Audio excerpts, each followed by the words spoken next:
Showtime! The Capital G show starts right now.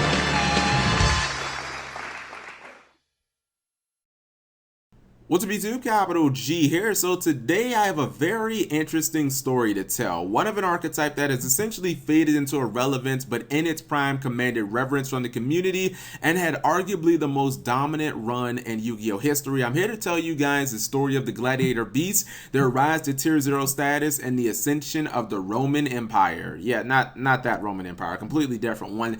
But before I do that, let me help you better understand that which was the GX era. For those of you guys who weren't around then, GX was a very interesting period where OTKing was extremely rare, card advantage was just like paramount. It was one of the most important things in the entire game. Almost all duels had some back and forth between the two duelists, and it was generally decided by the grind game. One of the strangest things about GX was the real lack of anything resembling meaningful presence of fusion monsters in the competitive meta.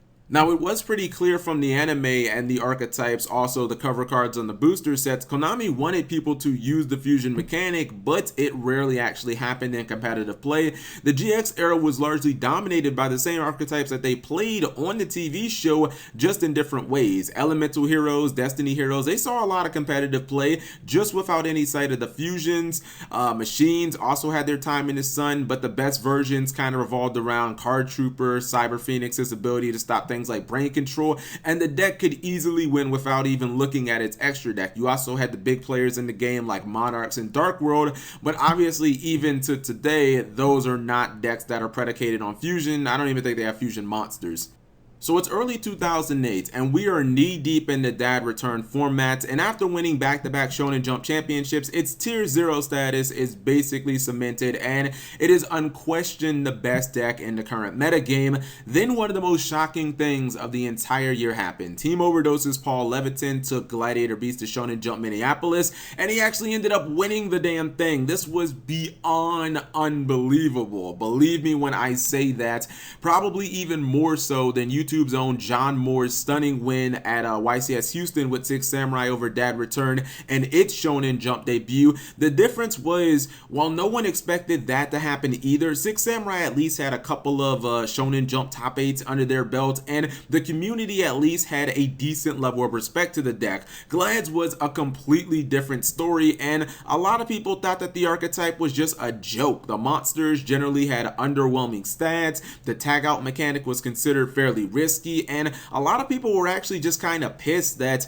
a subpar archetype got its own booster set in Gladiator's Assault. So when people learned that Glads took down Dad Return in the finals at YCS Minneapolis, everyone was confused, especially considering that 11 of the top 16 players were actually using Dad Return, and it was by far the overwhelming favorite to win the event. This wasn't like David versus Goliath. This was like David versus 3 Goliaths, except David had no god and no slingshot. This was Mission Impossible, and somehow a miracle ended up happening. What we would soon end up learning, however, is that one of the best teams in the game had actually crafted an anti-meta version of Glads that was designed specifically to counter Dad Return and all the other unholy decks hidden in the Phantom Darkness. The Overdose version of GBs ran triple Shadow Imprisoning Mirror and Solemn Judgment in the main deck, as well as one tech copy of Ojamatrio to clog up boards and to give the Gladiator Beast monsters something easy to attack into so that they could, tag out and do their thing. Also, in a genius move, both members in top 16 on Overdose ran the legendary Crush Card Virus in the main deck.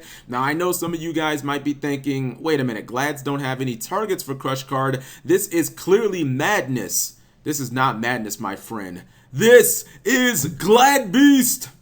Outside of Dimension Fusion, Crush Card was the most devastating card in the game, and if you were lucky or rich enough to own a copy, you played it whether your archetype had targets or not. This might sound crazy, but Overdose ran the card with a mere 2 targets in the main deck, Sangan and Spirit Reaper, and get this, both of those cards were limited to 1 at the time, so it was extremely risky. They did have 3 copies of DD Crow, but those were in the sideboard. After the unbelievable Shonen Jump Minneapolis, things basically returned to normal. Dad returned, dominated, and won Shonen Jump Nashville, and the fluke that was Gladiator Beast, or at least what most people were calling it a fluke, it didn't even top that event, so I guess those people were proven right. At least they would be temporarily. As we approach Shonen Jump St. Louis, many expected Dad return to reign as the dominant deck. Even after the May 2008 emergency ban list, others claimed that they had seen the light, and that the new Lords of Destruction would arrive to save the meta. How wrong they all were. It's like that old saying, out of sight, out of mind. People so quickly dismissed Minneapolis because Glads had failed to sustain their momentum, but they failed as well. Failed to see the darkness hiding in the light, and that's when he arrived, their leader. He called himself Grizaris, and in a world of Dark Arms and Judgment Dragons, he may not have been the strongest, but without question, he was the baddest motherfucker on the block. With the full command of the Gladiator Beast arsenal, players quickly discarded the anti-dark versions of the past. They proclaimed they were the new kings of the meta, and GBs absolutely dominated and destroyed Shonen Jump St. Louis. Not only did 6 Glads make it into day 2, making top 16, and keep in mind I just told you that 0 actually made top 16 at Nashville, but even more telling of their dominance, the entire top 4 consisted solely of Gladiator Beast variants. There was no Dad return in sight. This community was once again in shock, asking themselves, how the hell could this happen again?